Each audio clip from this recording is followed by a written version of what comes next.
Hey guys, if you're about to hire a new employee, there's a handful of steps that you've got to pay attention to before you do so. This is something that I do in my own businesses, with our clientele on a regular basis. In the next few moments here, I'm going to walk you through exactly the steps that you need to take to prepare your company for a new hire. By the way, my name is Bryce Lawrence. I'm the founder of Vanguard Partners and the CFO for a handful of businesses that we really make sure that all of the financials for business are extremely strong. I've been in the construction, trade, service industry for years and years and have found that there's a massive problem when it comes to financials, understanding cash, understanding how to read financial reports and make decisions based on your numbers. So number one, and the most important piece, is counting the cost before you build a house. And what I mean by that is making sure that you've got the resources to hire this employee. It's a huge risk hiring new people inside of any business, and making sure that you've got the financial backing to do so is extremely important. Now, this changes amongst every industry, but as a general rule of thumb, I always tell people to have 90 days worth of payroll and expenses for this new hire before bringing them on. What that looks like is, let's pretend that your payroll is around $4,000 and you've got insurance, taxes,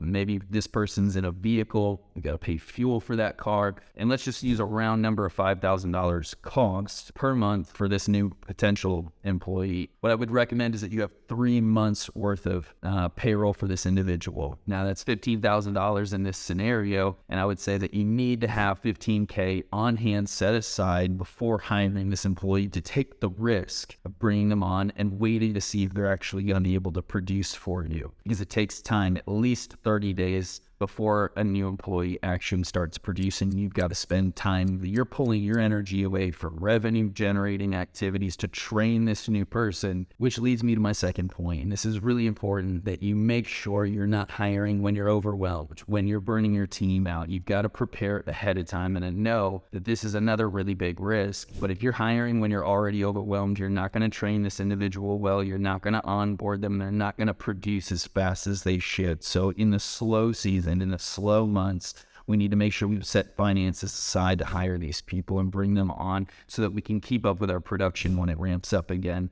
And we're not hiring out of need, we're hiring out of growth and a growth mindset. So that leads me to my most important point of this entire message, and that is your expectations. You've got to lay out your expectations for your employees ahead of time. They need to know what your expectation is. Now, what do I mean by that? Each and every employee in your business needs to be responsible for at least one number. So in the example of a salesperson that we expect to do about $100,000 in sales per week. Now, again, this changes drastically among every single industry, but for round numbers, let's say it's 100 grand. Well, each week we expect that individual to do about $25,000 per week. So that expectation needs to be communicated up front before we even hire them. And we need to know on the back end that that number makes sense for our business, and that number makes sense financially for our bottom line to hire that person if they produce that exact number. So that's just one example. Production value might be somebody in the field or in your office. You need to know